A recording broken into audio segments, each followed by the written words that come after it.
Hello বন্ধুরা, আজকের গল্পে তোমাদের স্বাগতম জানাচ্ছি। তোমাদের কাছে আমার একটা অনুরোধ রইল, যদি আমাদের এই চ্যানেলের প্রথমবার এসে থাকো তাহলে চ্যানেলটি সাবস্ক্রাইব করো, গল্পটা শেষ পর্যন্ত শুনো, খুব মজা পাবে। তাহলে চলো গল্প শুরু করি। আমার নাম সুমাইয়া, আমার বয়স 23 বছর। আমি একজন বিবাহিত মহিলা। আমার স্বামীর নাম আবির, সে একটা সরকারি অফিসে চাকরি করে।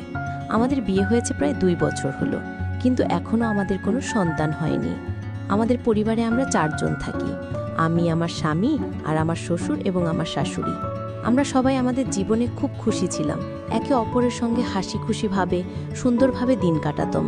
কিন্তু আমার শাশুড়ি অসুস্থ হওয়ার কারণে সবাই কিছুটা ভেঙে পড়েন। তো তারপরে আমরা তাকে কিছুদিনের জন্য আমার ননদের বাড়ি পাঠিয়ে দেয়। সেখানে কিছুদিন থেকে আবার বাড়ি ফিরে চলে এলেন। ফিরে আসার পর আমরা তার মধ্যে কোনো বড় পরিবর্তন দেখতে পাইনি। তবে একটা জিনিস আমি লক্ষ্য করছিলাম, তার আদর নিয়ে একটা অদ্ভুত ব্যাপার দেখা যাচ্ছিল।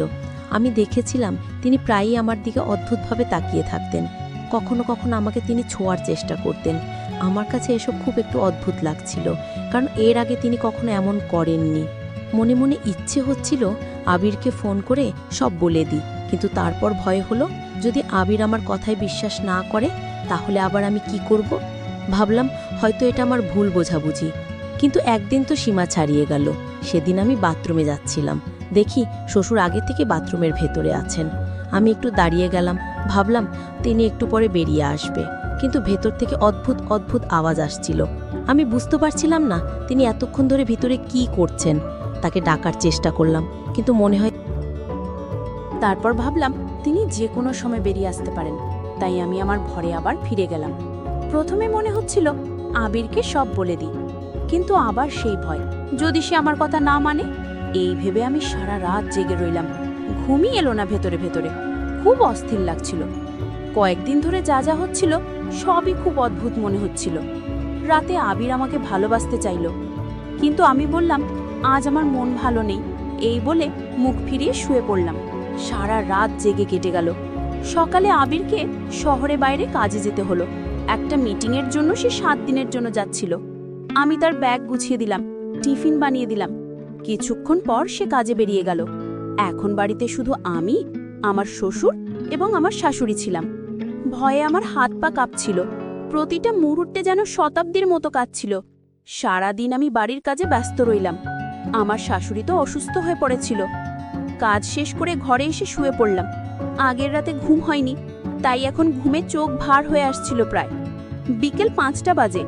কখন যে চোখ বন্ধ হয়ে গেল আমি টেরই পাইনি। সাধারণত আমি শাড়ি পরি, কিন্তু গরমের জন্য কয়েকদিন ধরে সালোয়ার কুর্তি পরছিলাম।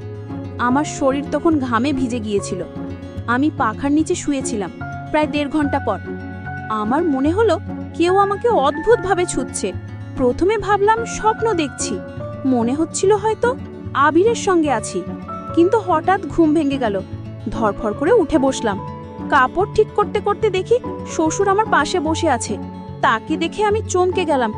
জিজ্ঞেস করলাম, বাবা কি হয়েছে? আমার কাছে কিছু দরকার ছিল? শ্বশুর বললেন, বৌমা, আমার চা খেতে ইচ্ছা করছিল, তোমাকে অনেকবার ডেকেছি, তুমি শোনোনি, তো তাই আমি। দেখলাম তুমি আরামই ঘুমাচ্ছ, ভাবলাম ঘুমান্ত বৌমাকে জাগিয়ে কি হবে। আমি নিজে চা বানিয়ে নেই, আর তুমি জেগে গেলে তোমাকে বলতে এলাম। তার কথা শুনে আমি বুঝলাম তিনি কোনো খারাপ উদ্দেশ্য নিয়ে আসেননি। আমি তাড়াহুড়ো করে বিছানার থেকে নামলাম। আমার বুকটা ধরফর করছিল। দুপাট্টা মাথায় দিয়ে বললাম, বাবা, আপনি আপনার ঘরে যান, আমি চা নিয়ে আসছি। আমার কথা শুনে তিনি একটু মন খারাপ করলেন, চুপচাপ নিজের ঘরে চলে গেলেন। প্রায় 15-20 মিনিট পর আমি 1 কাপ চা নিয়ে তার ঘরে গেলাম। দেখলাম তিনি বিছানায় বসে কাঁদছেন। আমি জিজ্ঞেস করলাম, কি হলো বাবা, আপনি কেন কাঁদছেন? কোনো সমস্যা হয়েছে? শরীর খারাপ লাগলে আমি ডাক্তারকে ফোন করব।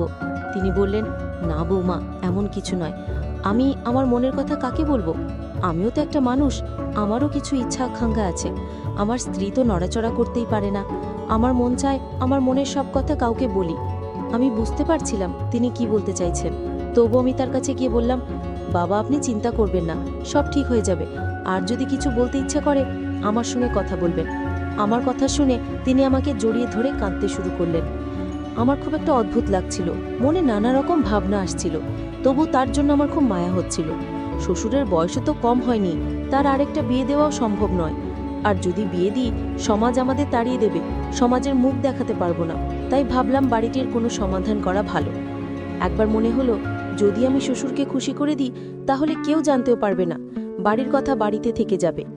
আমি মনে মনে তারপর তার মেনে নিলাম। তারপর তাকে বললাম, আপনি গোসল করে আসুন। আমি তার জামাকাপড় বের করে দিলাম। কিছুক্ষণ পর তিনি গোসল করে ফিরলেন। কিছুক্ষণ পরে তোয়ালে দুধের মধ্যে জড়িয়ে এলেন। আমাকে দেখে মৃদু হাসলেন। পরদিন সকালে আমি চা নিয়ে তার ঘরে গেলাম। দেখলাম তিনি হয়তো তোয়ালে জড়িয়ে ঘুমিয়ে পড়েছিলেন। দরজায় হালকা ধাক্কা দিলাম। দেখি দরজা আগে থেকেই খোলা, শ্বশুর বনিয়ান পরে ঘুমাচ্ছেন। এই অবস্থা দেখে আমার খুব রাগ হলো, তবু কিছু বললাম না। চা দিয়ে কিচেনে ফিরে এলাম। প্রায় 1.5 ঘন্টা পর তিনি কিচেনে এসে বললেন, বৌমা, একটু তেল গরম করে আমার ঘরে নিয়ে এসো তো, আমার মাথার শরীরে একটু মালিশ করে দাও। এবার আমার মনে হলো তার নিয়ত ভালো নয়, কিন্তু আমার কাছে কোনো প্রমাণ ছিল না। কিছুক্ষণ পর আমি তেল গরম করে তার ঘরে নিয়ে গেলাম। বললাম, বাবা, এই নিন তেল, আপনি নিজেই লাগিয়ে নিন, আমার আজ অনেক কাজ আছে, কাপড়ও ধুতে হবে। তিনি বললেন, বৌমা, মাথায় আমি নিজে লাগিয়ে নেব, কিন্তু পিঠে আমার হাত পৌঁছায় না, তুমি পিঠে মালিশ করে দাও। এই বলে তিনি বিছানায় উপুর হয়ে শুয়ে পড়লেন। সকাল থেকে আমার তার ওপর খুব রাগ হচ্ছিল, তবু আমি তার পিঠে মালিশ শুরু করলাম। প্রায় 10 মিনিট পর তিনি পাশে ফিরে বললেন, বৌমা, তোমার তো হাত খারাপ হয়ে গেছে, তাহলে একটু পেটেও মালিশ করে দাও। আমি না চাইতেও তার সব কথা মানছিলাম, 2 হাতে তার মালিশ করছিলাম। যদি শাশুড়ি অসুস্থ না থাকতো তাহলে আমাকে এসব করতে হতো না। এই 7 দিনে আবির ছাড়া আমার এত খারাপ অবস্থা, তাহলে শ্বশুর শাশুড়ি কিভাবে থাকেন? আমি এই ভাবনায় ডুবেছিলাম। হঠাৎ সব ছেড়ে ঘরের ভেতরে চলে এলাম। কিছুক্ষণ পর আমার ঘরে এলেন। বললেন, কি হলো বৌমা, তুমি সব ছেড়ে এখানে চলে এলে কেন? আবিরের জন্য মন খারাপ করছে, তার জন্য মন বসছে না? তুমি আমাকে বলো তোমার কি সমস্যা? তোমার যা ঘুনোর কি আছে আমি সঙ্গে সঙ্গে পূরণ করে দেব। আমি তোমাকে আমার মেয়ের মতোই দেখি, আমি তোমাকে মেয়ের মতো ভালোবাসি। আমি কখনো চাই না তুমি কোনোভাবে কষ্ট। তুমি তো আমার আদরের মেয়ে। আমি তার পায়ে পড়ে গেলাম। বললাম, বাবা, আমি আপনাকে অনেক ভুল বুঝেছি, আপনি আমাকে মাফ করে দিন। এতদিন ধরে আমি ভেবেছি আপনি আমার উপর খারাপ নজর রেখেছেন, তাই আমি আপনার থেকে দূরে থাকছিলাম। কিন্তু এখন বুঝতে পারছি আবির 5 দিন গেছে আর আমি তার জন্য এত অস্থির হয়েছি, আর আপনার স্ত্রী অনেক দিন হলো অসুস্থ হয়ে পড়ে আছেন। আমি যদি আপনার মন খারাপ করে থাকি আমাকে মাফ করে দিন। এখন থেকে আমি আপনার সব দিকে খেয়াল রাখবো, আপনার মেয়ে হয়ে থাকবো। তো বন্ধুরা, এই ছিল আমাদের আজকের গল্প। তোমাদের এই গল্পটা কেমন লাগলো কমেন্ট করে জানিও। যদি গল্পটা ভালো লেগে থাকে লাইক, কমেন্ট, শেয়ার